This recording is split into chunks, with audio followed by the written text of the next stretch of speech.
Hello and welcome. Today we are making an easy version of Argentinian style empanadas. We'll take a shortcut and use pre-made pie dough, so this will not really be authentic, but it is going to be very delicious. So let's take a look at what we're going to be needing for this.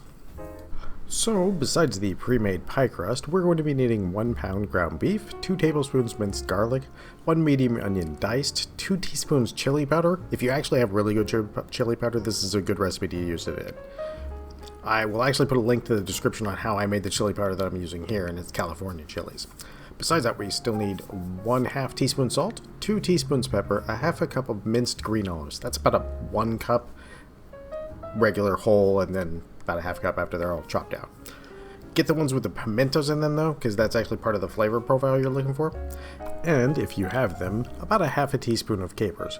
Quick note, for a slightly more traditional taste, I'm told to add finely chopped boiled egg. The recipe I learned did not have any, so I'll be foregoing that here. You will probably want an egg as well to do an egg wash if you want that nice browned look on the empanadas. Alright, first things first, we need to brown and cook our filling, so into a pan with our ground beef, the chili powder, salt, pepper, and about 1/2 of the diced onions, minced garlic, and minced green olives. This will let us get a deep flavor profile by cooking these down while we brown the meat and still having some to add right at the end to give the empanadas the full flavor profile of the onions, the garlic, and the olives. You will want to brown this pretty well, so this part kind of takes about 15 to 20 minutes by itself, but it is worth it. A quick note on ground beef: depending on the amount of fat you have in your beef, you may need to add a bit of liquid if it's too lean, or possibly drain a small amount of fat if it's just too much fat. This is because we want to have just enough moisture in the mix to hold the filling together. Basically, it should look wet without actually dripping when it's ready. I ended up adding a tablespoon of apple cider vinegar into mine because it was a little too dry, and that just re-wet it. Once it's been cooked down and is fully browned, we just need to let it cool to room temperature or just a little above that before we can fill the crusts. Otherwise, it'll make the interior become gummy, and that is not what we want. So, while that cools off, we are off to prepare the pie crust. You will need something round like a glass or a coffee mug or a ramekin like I'm using here, and a small knife like a paring knife. This will let us cut out smaller rounds to make our empanadas from.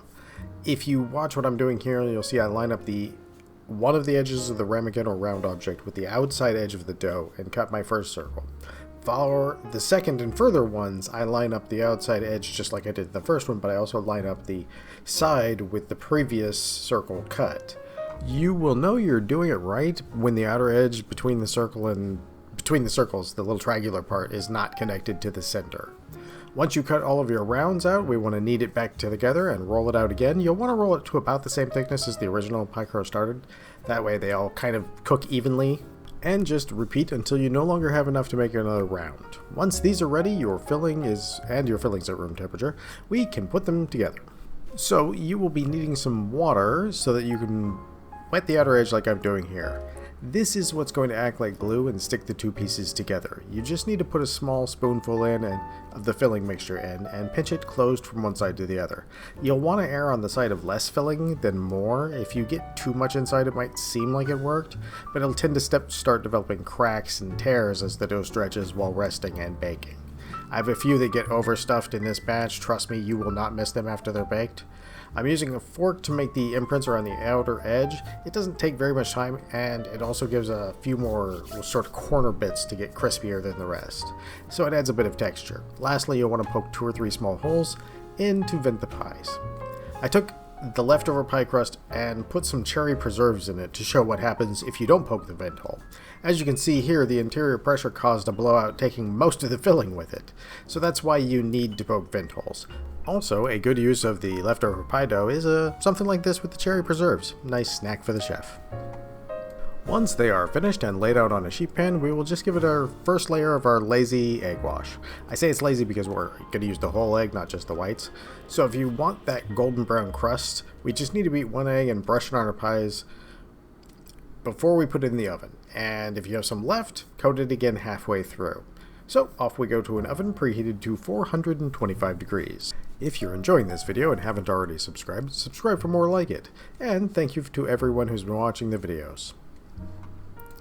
So while that bakes for about 15 minutes, let's talk about the difference between real empanada dough and pie crust. They do taste similar, which is what makes this work, but empanada dough is actually a little bit more flaky and slightly more airy. That allows a better absorption of the juices from the filling and lets it become more easily deep fried or baked. Pie crust is less forgiving in this way, so I made the filling a bit more dry to compensate. We will want to bake these for 15 to 20 minutes. If you were filling with refrigerated overnight or really cold filling, then you're going to want to go 20 minutes.